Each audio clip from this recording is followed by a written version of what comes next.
are. Getting to the top could be an uphill task. But like those rocks, we should remain determined.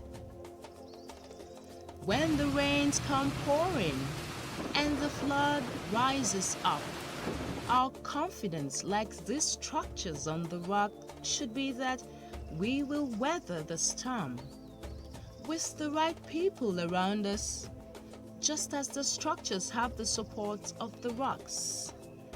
We will understand that we really do not need the whole world to be on top of the world. These present challenges faced will only make us and not break us.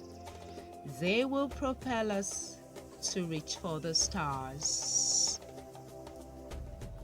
A lesson from nature.